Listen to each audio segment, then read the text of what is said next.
שמעתי שדוד הנעים אקורד פלאים לאלוהים, ושאתה שונא תווים ידוע. אקורד עגום ומסתורי, מינור נופל, מז'ור ממריא, ומלך מבולבל שר הללויה, הללויה, הללויה, הללויה, הללויה.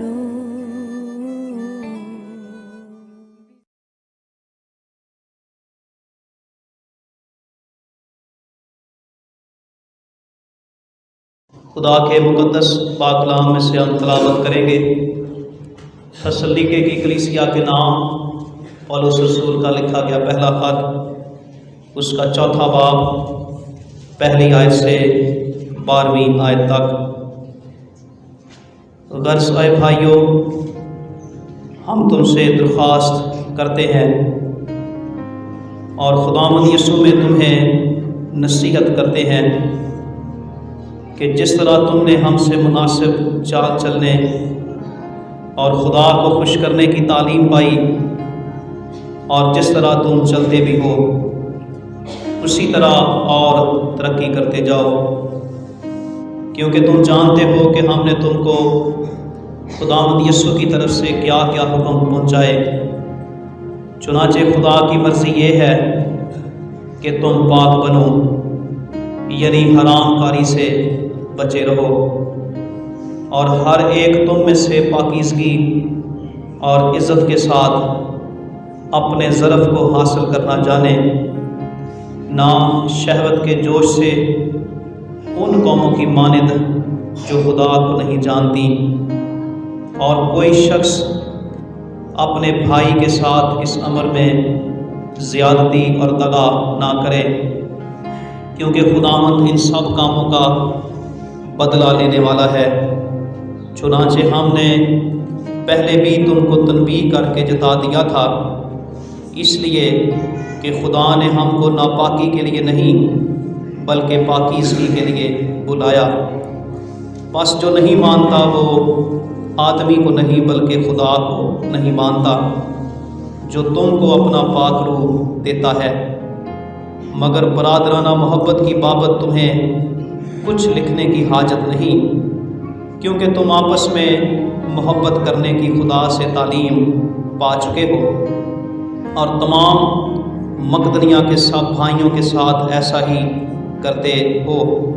لیکن اے بھائیو، ہم تمہیں نصیحت کرتے ہیں کہ ترقی کرتے جاؤ، اور جس طرح ہم نے تم کو حکم دیا چپ چاپ رہنے اور اپنا کاروبار کرنے اور اپنے ہاتھوں سے محنت کرنے کی ہمت کرو، تاکہ باہر والوں کے ساتھ شائستگی سے برتاؤ کرو اور کسی چیز کے محتاج نہ ہو۔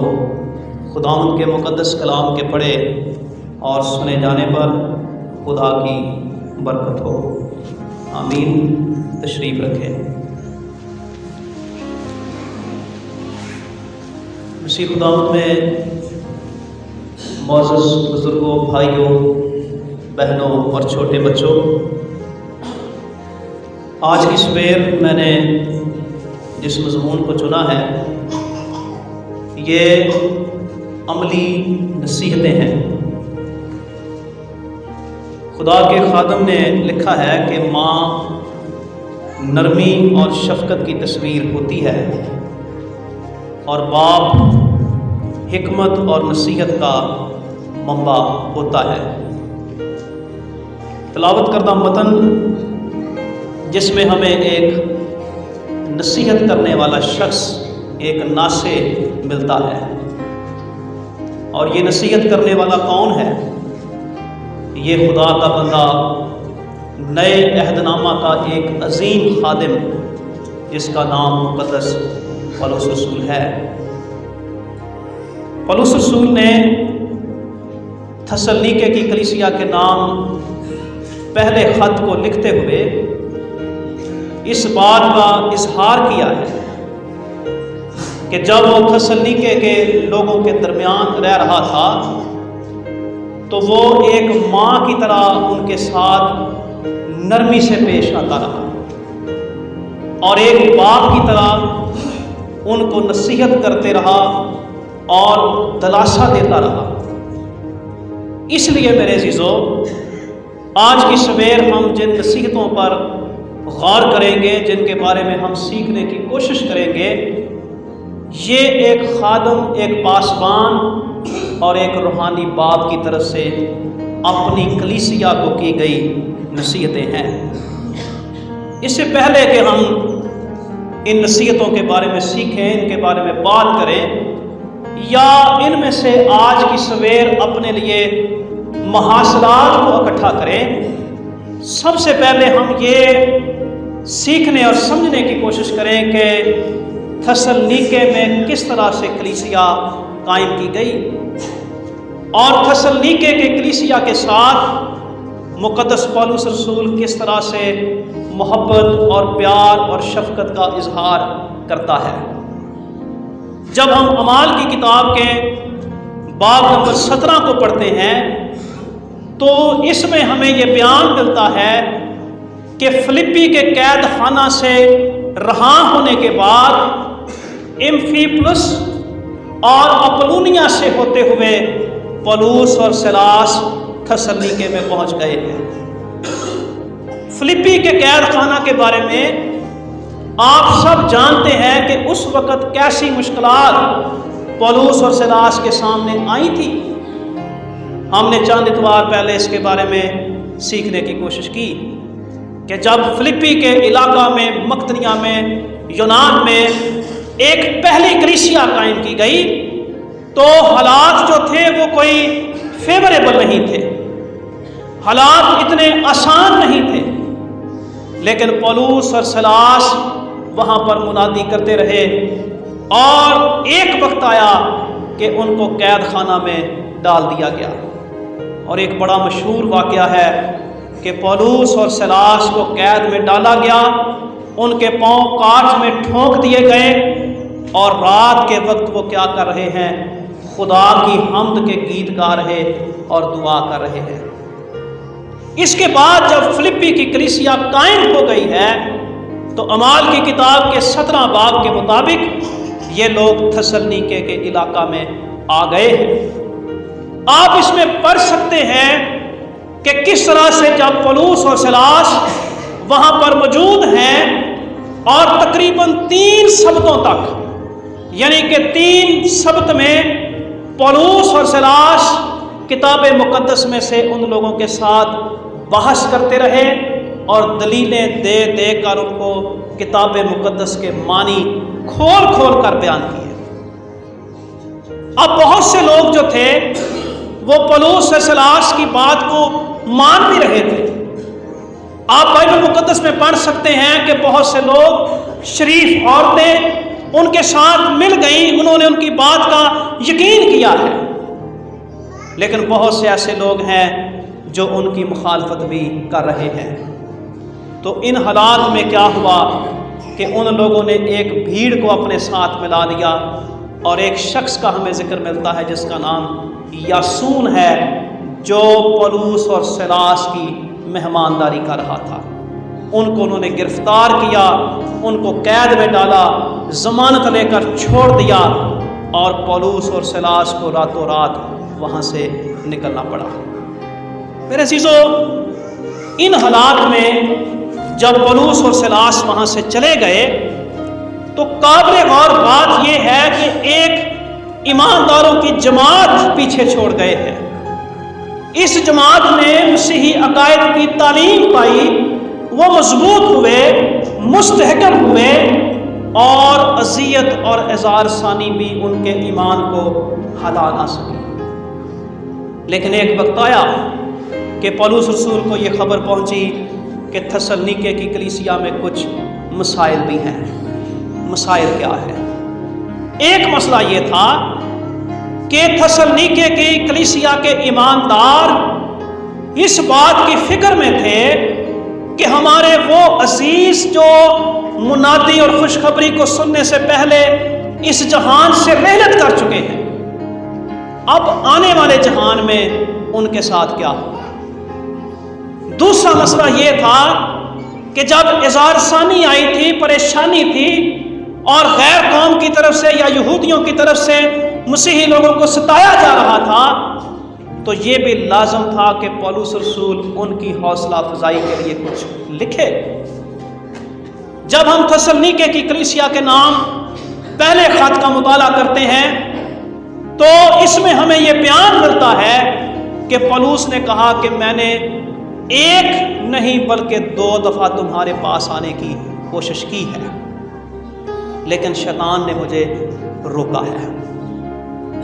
اب میرے عزیزو، اس میں ہم یہ بات دیکھتے ہیں کہ شیطان کس طرح سے خدا کے لوگوں کو روکتا ہے، شیطان کس طرح سے خدا کے کام کی مخالفت کرتا ہے۔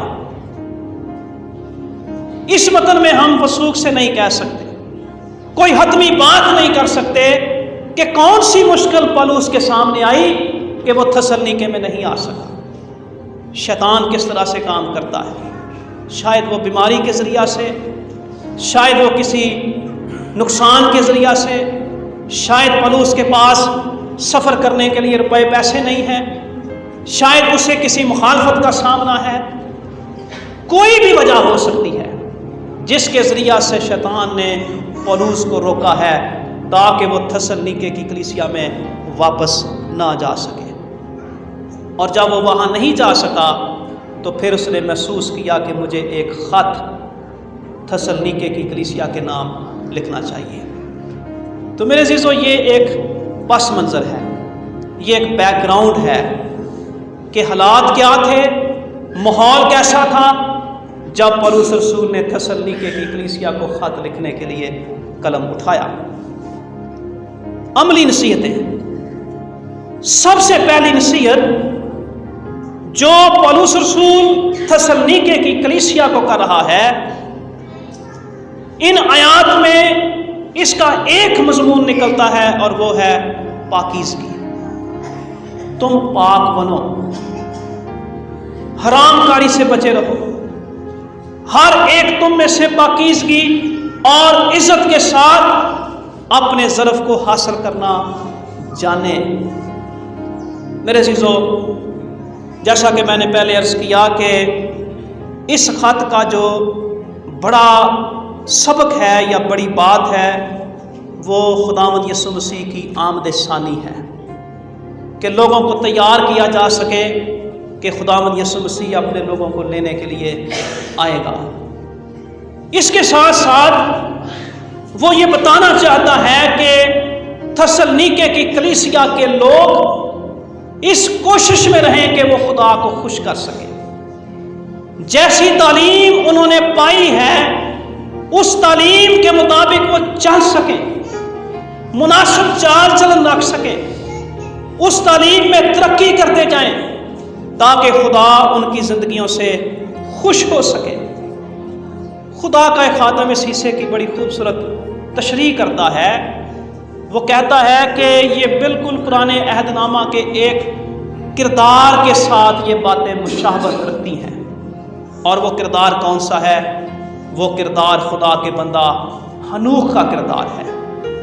ہنوخ کے بارے میں بائبل مقدس میں لکھا ہے کہ ہنوخ خدا کے ساتھ چلتا تھا، اور جب خدا کے وہ ساتھ چلتا تھا تو خدا اس سے خوش تھا، اور جب خدا اس سے خوش تھا تو خدا نے اپنے بندہ کو آسمان پر اٹھا لیا۔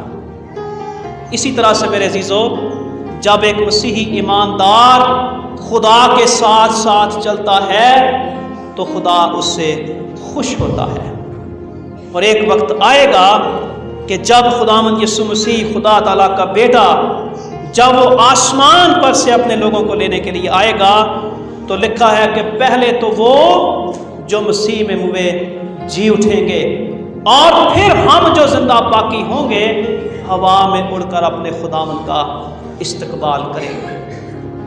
تو یہ ایک بڑی خوبصورت بات تھی، یہ ایک زندہ امید تھی جو خدا کا بندہ مقدس پولس رسول تھسلنیکے کی کلیسیا کے لیے کہہ رہا ہے۔ لیکن اصل بات کیا ہے کہ پولس رسول چاہتا ہے کہ اس کے لوگ پاک ہوں، پاکیزگی میں آگے بڑھیں اور ان کی زندگی میں کسی قسم کی حرام کاری نہ پائی جائے۔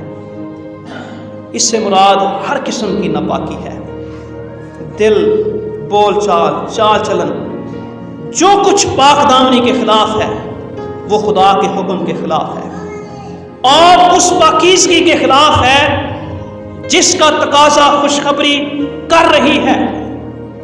مسیحی رویہ یہ ہے کہ ہر فرد پاکیزگی اور عزت کے ساتھ اپنے ظرف کو حاصل کرنا جانے۔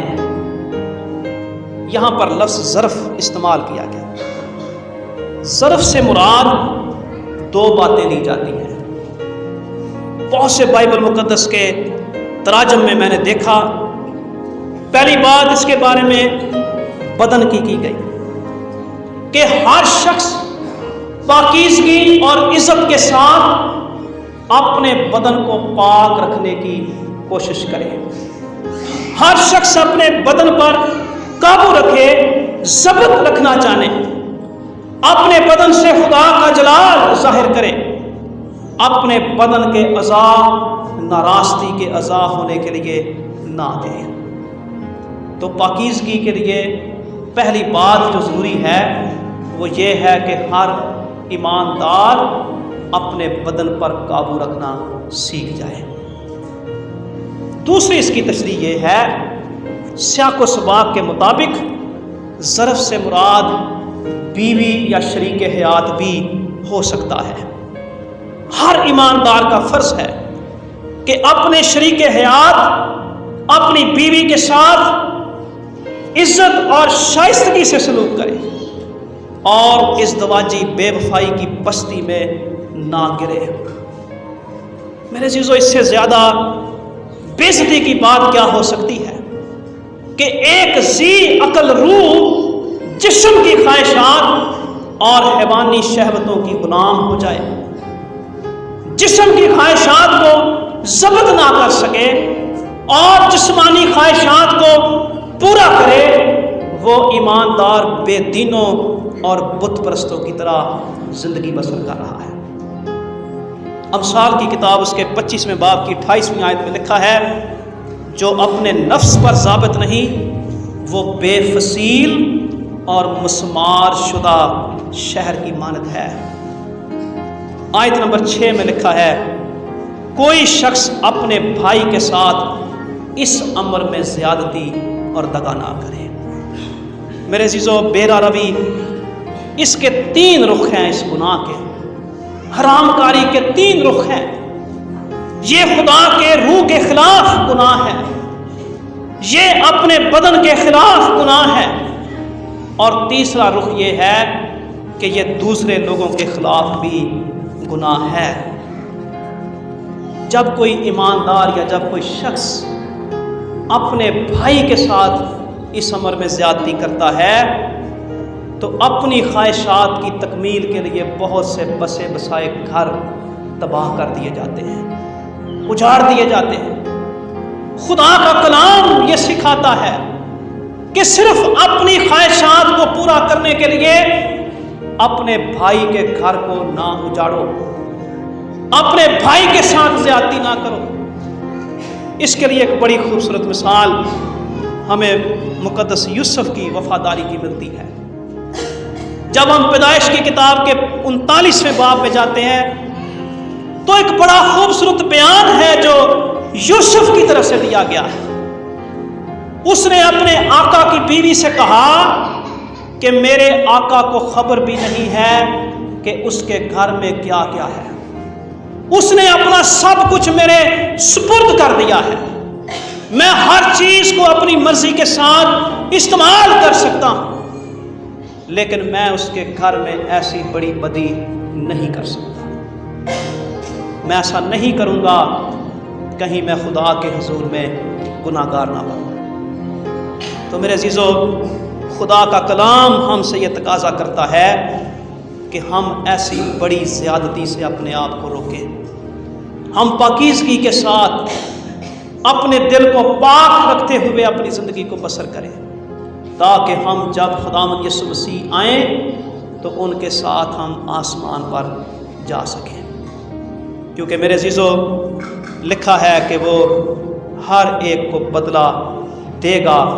بائبل مقدس میں لکھا ہے کیونکہ خداوند ان سب کا بدلہ لینے والا ہے۔ چنانچہ ہم نے پہلے بھی تم کو تنبیہ کر کے جتا دیا تھا، اس لیے کہ خدا نے ہم کو ناپاکی کے لیے نہیں بلکہ پاکیزگی کے لیے بلایا۔ بس جو نہیں مانتا وہ آدمی کو نہیں بلکہ خدا کو نہیں مانتا، اور جو تم کو اپنا پاک روح دیتا ہے۔ دوسری نصیحت برادرانہ محبت ہے۔ جیسے گناہ بے دینی کے لیے کلیدی لفظ ہے، اسی طرح محبت مسیحت کے لیے کلیدی لفظ ہے۔ میرے عزیزو، ہم چند اتوار پہلے بھی سیکھ چکے ہیں کہ مسیحی زندگی جو ہے یہ دوسروں کے ساتھ محبت کرنے کا نام ہے، اور ہم نے بہت سے حوالوں کے ذریعہ سے سیکھنے کی کوشش کی، خاص طور پر کرنتھس کی کلیسیا کے نام پہلے خط کے 13ویں باب میں، اگر میں آدمیوں اور فرشتوں کی زبانیں بولوں اور محبت نہ رکھوں تو میں ٹھنٹھناتا پیتل اور جھنجھناتی جانچ ہوں۔ اگر میرا ایمان یہاں تک بڑھ جائے، کامل ہو جائے کہ میں پہاڑوں کو ہٹا دوں اور میں محبت نہ رکھوں تو میں کچھ بھی نہیں۔ اور آخری آیت کیا ہے کہ ایمان، امید اور محبت تینوں دائمی ہیں، لیکن ان میں افضل کیا ہے؟ محبت ہے۔ پولس رسول نے 12ویں باب میں بڑی بڑی نعمتوں کی بات کی، بڑی سے بڑی نعمت کی آرزو رکھو، لیکن میں تمہیں سب سے بڑی نعمت کے بارے میں بتاتا ہوں، اور وہ کیا ہے؟ محبت کرنا۔ پولس رسول کہتا ہے کہ تم آپس میں محبت کرنے کی خدا سے تعلیم پا چکے ہو۔ یہ الفاظ بڑے خوبصورت ہیں، بڑے معنی خیز ہیں۔ معنی خیز کیا ہے؟ خدا کے خادم نے اس کو الہی جبلت کا نام دیا۔ الہی جبلت کیا ہے؟ اس کے لیے اگر آپ یوحنا کا پہلا خط اس کا 2 باب پڑھیں، اس کی آیت نمبر 20 اور آیت نمبر 27 کو پڑھیں تو لکھا ہے کہ تم کو اس قدوس کی طرف سے مسح کیا گیا اور تم سب کچھ جانتے ہو۔ اس کے لیے ایک مثال کو ہم لے سکتے ہیں۔ اس طبعی دنیا میں جب ایک بچہ پیدا ہوتا ہے تو اس کو انسانی نسل کی ساری صلاحیتیں مل جاتی ہیں۔ اس کی آنکھیں، ہاتھ، کان اور دماغ وغیرہ سب کچھ ہوتا ہے، اگرچہ یہ بڑھتی اور ترقی کرتی رہتی ہیں، لیکن آغاز ہی میں پوری شخصیت موجود ہوتی ہے۔ آپ سب اس بات کو جانتے ہیں۔ خدا نخواستہ اگر کسی بچے کے اعضاء پورے نہ ہوں تو اس کو ہم کیا کہتے ہیں؟ کہ یہ اب نارمل ہے، یہ معذور ہے، اس کا ایک ہاتھ نہیں ہے، اس کا ایک کان نہیں ہے، کوئی بھی اس میں ڈس ایبلٹی آ سکتی ہے۔ لیکن جب ایک صحت مند بچہ پیدا ہوتا ہے تو اس کے بدن کے تمام اعضاء پورے ہوتے ہیں اور وہ آہستہ آہستہ بتدریج بڑھتے ہیں۔ اسی طرح سے جب ایک انسان ایماندار ہوتا ہے، نئی انسانیت میں آتا ہے، نئی پیدائش کا تجربہ کرتا ہے، تو اس وقت ہی خدا کا روح سے مسح کرتا ہے، اور یہ الہی جبلت ہے جو اس کو تیار کرتی ہے کہ وہ محبت کرنا سیکھ جائے۔ جس طرح سے خدا نے محبت کی ہے ویسے ہی ہم بے لوث محبت کرنا سیکھ جاتے ہیں۔ اور میرے عزیزو، یہ بات آپ یاد رکھیں کہ اگر ہم نئی پیدائش کا دعویٰ کرتے ہیں لیکن اگر ہم میں پرانی باتیں ہیں تو پھر ہمارا دعویٰ درست نہیں ہے، کیونکہ خداوند کے کلام میں لکھا ہے جو کوئی مسیح میں ہے وہ نیا مخلوق ہے، پرانی چیزیں جاتی رہیں، دیکھو وہ نئی ہو گئی ہے۔ تو پولس رسول بتانا چاہتا ہے کہ تم نے برادرانہ محبت کی تعلیم کہاں سے پائی ہے؟ خدا کی طرف سے پائی ہے۔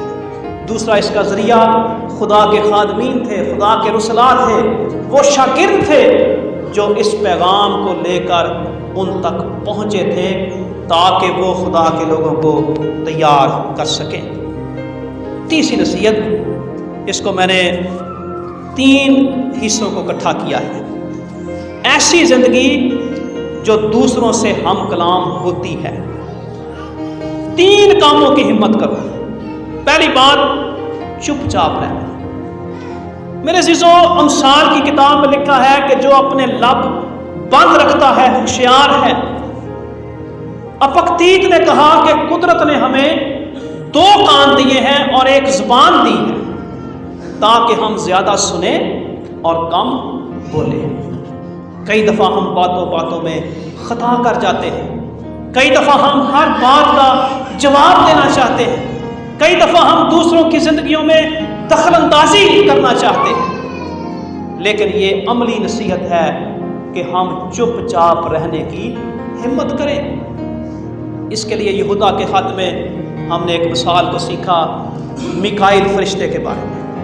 ابلیس کے ساتھ اس کی جنگ ہوئی، لڑائی ہوئی، اور بائبل مقدس میں لکھا ہے کہ اس نے اس کو نالشنا کی اور اس کیا کہا کہ خدا ہی تجھے اس کا جواب دے گا۔ تو چپ چاپ رہنا یہ بھی ایک ہمت کی بات ہے، اور آج کے دن یہ ایک عملی نصیحت ہے کہ ہم چپ چاپ رہنے کی بھی ہمت کریں۔ دوسری بات، اپنا کاروبار کرنے کی ہمت کریں، محنت کریں، اپنے ہاتھ سے محنت کرنا سیکھ جائیں۔ یہ بھی ایک ہمت کا کام ہے، یہ بھی ایک حوصلے کا کام ہے۔ اور تیسری بات، شائستگی سے دوسروں کے ساتھ برتاؤ کریں۔ بائبل مقدس میں لکھا ہے کہ ہم شائستگی سے چلیں۔ رومیو کے خط میں، اب رات بہت گزر گئی، دن نکلنے والا ہے، پس ہم تاریکی کے کاموں کو ترک کر کے روشنی کے ہتھیار باندھ لیں۔ جیسا کہ دن کو دستور ہے، شائستگی سے چلیں، نہ کہ ناچ رنگ، نہ نشہ بازی، نہ لڑائی جھگڑے، نہ حسد سے، بلکہ خداوند یسوع مسیح کو پہن لیں اور جسم کی خواہشوں کے لیے تدبیریں نہ کریں۔ تو میرے عزیزو، خدا کا ایک خادم کہتا ہے، اس نے اس خط کے خلاصے کو ان الفاظ میں بیان کیا، وہ مسیحی جو یسوع کی آمد ثانی کا منتظر ہے، اس کے پاس ان باتوں کے لیے جگہ نہیں ہے۔ کون سی باتیں؟ دل میں بتوں کے لیے، بدن میں ناپاکی کے لیے، خدمت میں کوتاہی اور سستی کے لیے، رفاقت میں فرقہ بندی کے لیے، اور ذہن میں افسردگی اور پریشانی کے لیے۔ خداوند اس کلام کے وسیلہ سے ہم سب کو بڑی برکت دے، آمین۔ אני עכשיו לא שיר צליין קדוש מואר, רק שיר שבור וקרב של הלב